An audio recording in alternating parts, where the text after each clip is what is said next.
Salutations à toutes et à tous, nous sommes le mardi 23 décembre, bienvenue à l'ouverture de la 23e case de notre calendrier de l'Avent. Et aujourd'hui, je possède les deux documents. On va commencer avec le DVD, emprunté 7 fois comme le Mario hier. Il s'agit de nouveau d'un film d'animation, et c'est Sacré Momie. À travers une suite d'événements inattendus, 3 momies égyptiennes vivant dans une cité souterraine secrète sont transportées dans le Londres des temps modernes. Suivez toutes Sekem et Nefer dans un voyage désopilant et déjanté à la recherche d'un bijou royal qui leur a été dérobé par le malicieux archéologue Lord Carnaby. Donc voilà, on est sur du film d'animation, d'aventure et d'humour, donc un peu comme Mario hier finalement, sauf que cette fois-ci, ambiance Égypte et temps moderne, avec des momies comme personnages principaux, donc à découvrir ou à redécouvrir à la médiathèque. Et je pense que vous connaissez toutes et tous l'adage de jamais 203, et il se vérifie aujourd'hui puisque nous avons La femme de ménage voit tout. Donc pour la 3e fois consécutive, 3 jours d'affilée, on retrouve un des opus de La femme de ménage de Freida McFadden. Ce qui est amusant, c'est que c'est le tome 3 celui-là, et lui, contrairement aux deux autres qui ont été empruntés 18 fois, il est sorti 20 fois au cours de cette année. Après avoir été au service des autres en tant que femme de ménage, Millie s'est enfin construit une vie à elle. Elle vient même d'emménager dans une belle maison,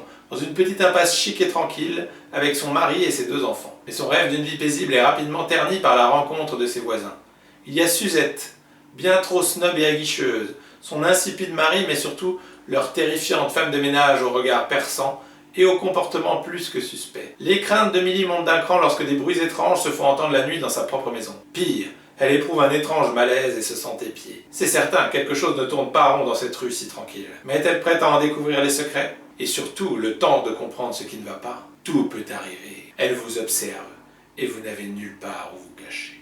Donc voilà, le 3e opus de La femme de ménage. Alors, ça diffère un peu, puisque cette fois-ci, elle a sa propre vie, et elle ne se retrouve pas donc à faire la femme de ménage chez les gens, mais néanmoins, au vu du résumé, on retrouve la recette des tomes précédents, et donc si vous avez aimé ces thrillers psychologiques, nul doute que vous aimerez celui-là. Donc, une fois encore, comme hier, à peu près aussi comme avant-hier. On est sur du film d'animation d'un côté, thriller psychologique de l'autre, et donc au niveau de l'animation, on est sur aventure, comédie, conte du policier, donc voilà, une fois encore, rien à voir aujourd'hui. Donc voilà, sur ces bonnes paroles, il ne nous reste plus qu'à vous souhaiter une excellente journée, et on se retrouve demain pour l'ouverture d'une nouvelle case de notre calendrier de l'Avent. Salut!